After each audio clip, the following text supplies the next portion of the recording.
So everyone should go check out the latest podcast from Russo and Joe Smith, where they actually interview Pat Maroon, and they talked to him about when he learned about the trade.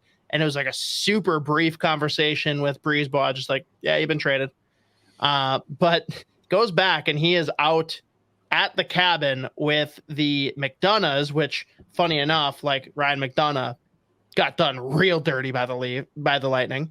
And Alex Goligoski, and he's like, yeah, I got traded. They're like, get the fuck out of here. And they're like, where to? He's like, to fucking Minnesota. And those were his exact words when telling the story. It's like, yeah, those are the two dudes he's with. Like, it's unbelievable. To fucking Minnesota. I love that. I think we'll see what happens, but I would love to be able to watch the game tomorrow, but it'd be really great. Yeah, what else we got? Yeah, this is very accurate. This was wild because I was like sitting there waiting because everyone was talking like it's either Malkin or Stahl that's getting traded, and then finally it came down and it's in the middle of his fucking wedding. Now, at the same time, though, it was probably pretty cool for him because he had already gotten his cup, and now he's going off to play with his brother. So, like, I'm sure there's cool elements to it, but it's like, all right, fuck, I guess I'll tell my teammates that are here, my family, my friends, that I'm moving to Carolina. Just bizarre. Some of those stories, it's always like, good. There's more. There's more. Sean's got a great one. Wasn't Granlund traded when his GF was in labor or something? There have been a couple of guys that have said that before. They've been like this is really right now. Like, fuck. You couldn't have called me 2 hours later. Just 2 hours, It's like, fuck, I already named him Garen. How am I supposed to? Like, I can't legally change his name already. Yeah. Shit. I thought this would work for sure. I thought this was my way to stay. Oh, man. Marlowe chimes in back to trade talk, which I don't even recall this, but truly that was insane. Traded and was nowhere to be found. Mom pleaded for someone to get a hold of him. The whole joke is that was the year. This. Yeah, that was the year he got moved like 5 fucking times. And the whole thing was he was at the cabin fishing, whatever, on a Richard. And like he came out months later and said, like, no, I found out right away. But everyone's like, dude, he's in a cabin with no service like for 3 days and has no fucking. He's out there with Hoffman. Everyone's like, he literally has no idea. We can't get a hold of him. I wonder if they did. That would be funny. That one was that like 2 to 3 days on Twitter was absolutely hilarious. And I remember being a little bit upset that Hartman didn't go with the bit.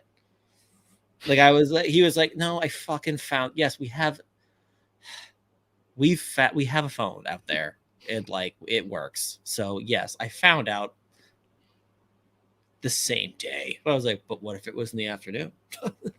That would be kind of funny. Like, go with it a little bit, you son of a bitch. But that was the Twitter was actually very funny when that happened, though. Like, it was like, this guy has no fucking clue what team he's on. He's already been traded 3 times this year, and it just happened again.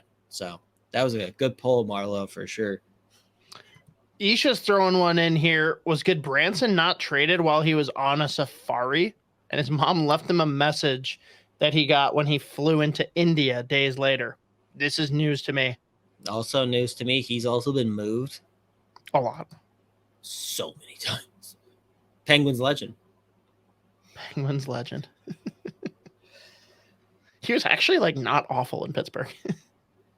Really? Could have been worse. I mean, for Goodbranson. That's why, like, what was it?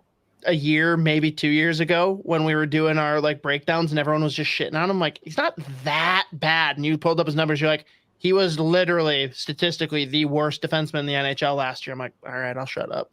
No, that was last year. He like he was like on like when he was on the ice at 5v5, the Columbus Blue Jackets were outshot on average like 14-2. Like, it was unbelievable. But he was good in Calgary when he was playing with Zadorov, who was also phenomenal that year. So He is another defenseman in the right situation, can be fine. But if you're giving him 4 years, $4 million, and you need him to do things that you expect your 4-year, $4 million defenseman to do, you will find statistically the worst defenseman in the National Hockey League. There was one game they got outshot with him on the ice 37-1. Isha, I can stop you in literally one try here with so Isha says Goodbranson is the worst third overall pick in NHL history. Have you heard of a man by the name of Cam Barker who got traded to Minnesota for Kim Janssen and Nick Leddy?